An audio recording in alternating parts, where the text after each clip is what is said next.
We are in Rape of the Mind by Juice Merleau. This is part 1, chapter 1. The Techniques of Individual Submission is the name of the part. So part 1 is the Techniques of Individual Submission. And it says, the first part of this book is devoted to various techniques used to make man a meek conformist. In addition to actual political occurrences, attention is called to some ideas born in the laboratory and to the drug techniques that facilitate brainwashing. The last chapter deals with the subtle psychological mechanisms of mental submission. Okay, chapter 1. You too would confess. That's the name of the chapter. A fantastic thing is happening in our world.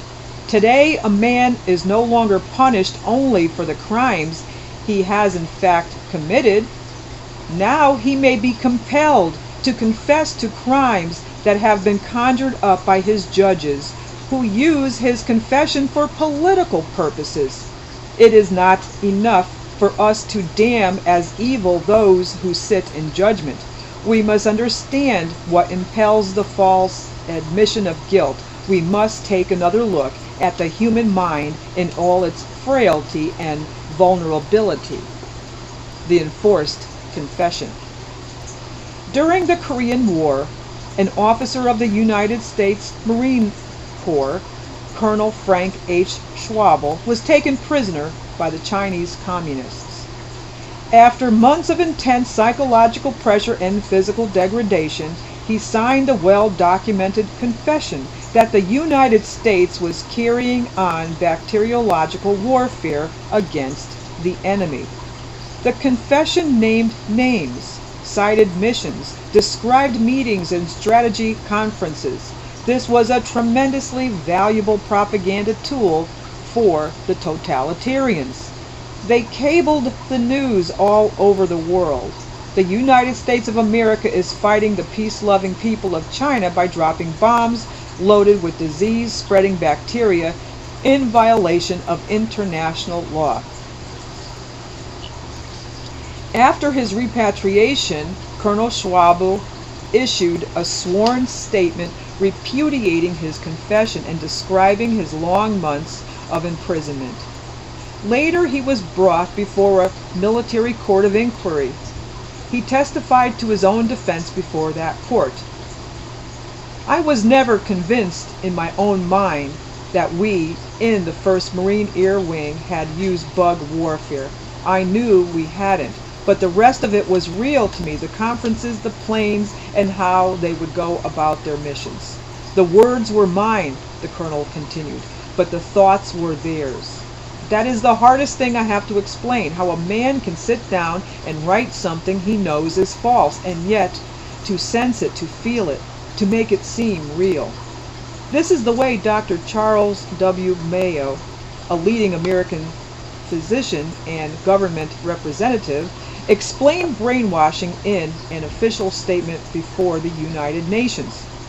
The tortures used, although they include many brutal physical injuries, are not like the medieval torture of the rack and the thumbscrew. They are subtler, more prolonged, and intended to be more terrible in their effect. They are calculated to disintegrate the mind of an intelligent victim, to distort his sense of values to a point where he will not simply cry out, "I did it," but will become a seemingly willing accomplice to the complete disintegration of his integrity and the production of an elaborate fiction.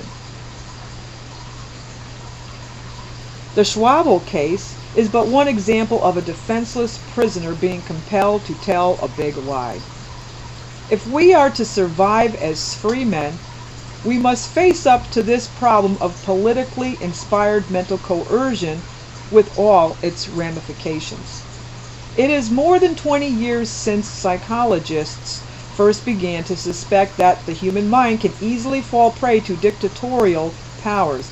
In 1933, the German Reichstag building was burned to the ground. The Nazis arrested a Dutchman, Marinus van der Lubbe, and accused him of the crime. Van der Lubbe was known by Dutch psychiatrists to be mentally unstable.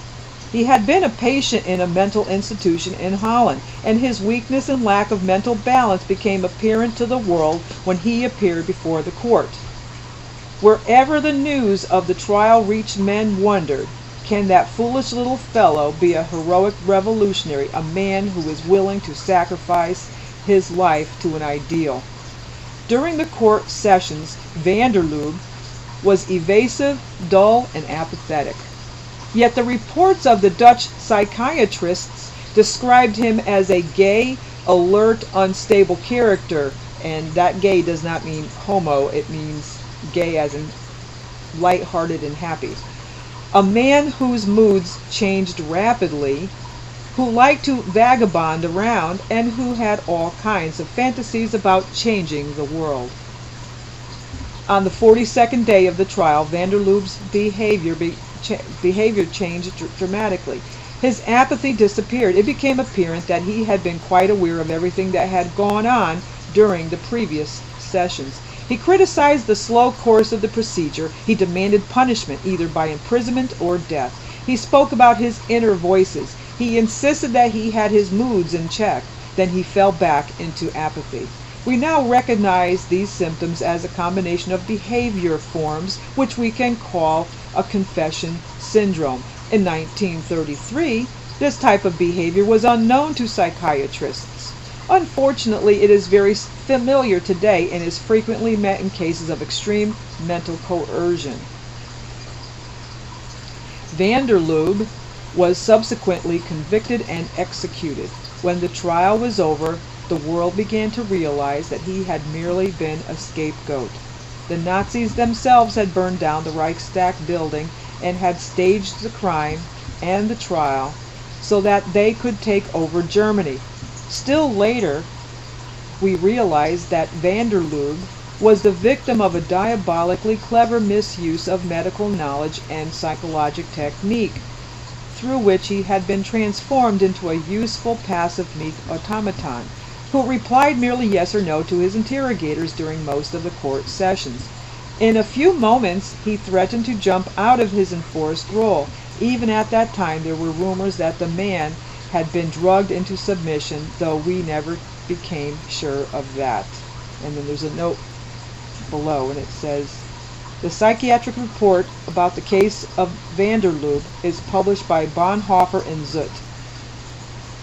Though they were unfamiliar with the menticide syndrome and not briefed by their political Führers, they gave a good description about the pathologic, apathetic behavior and his tremendous change of moods. They deny the use of drugs. Okay, getting back to the text. Between 1936 and 1938, the world became more conscious of the very real danger of systematized mental coercion in the field of politics.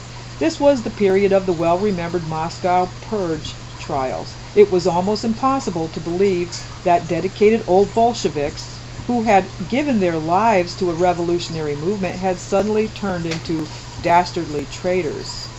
When one after another, every one of the accused confessed and beat his breast, the general reaction was, this was a great show of deception, intended only as a propaganda move for the non-communist world. Then it became apparent that a much worse tragedy was being enacted. The men on trial had once been human beings. Now they were being systematically changed into puppets. Their puppeteers, called the tune, manipulated their actions. When, from time to time, news came through showing how hard, rigid revolutionaries could be changed into meek, self-accusing sheep, all over the world, the last remnants of the belief in the free community presumably being built in Soviet Russia began to crumble.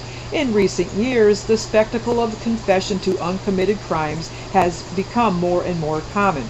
The list ranges from communist through non-communist to anti-communist, and includes men of such different types as the Czech Bolshevik Rudolf Slansky and the Hungarian Cardinal Joseph Mizenti.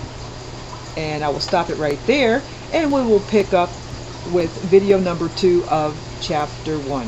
See you there.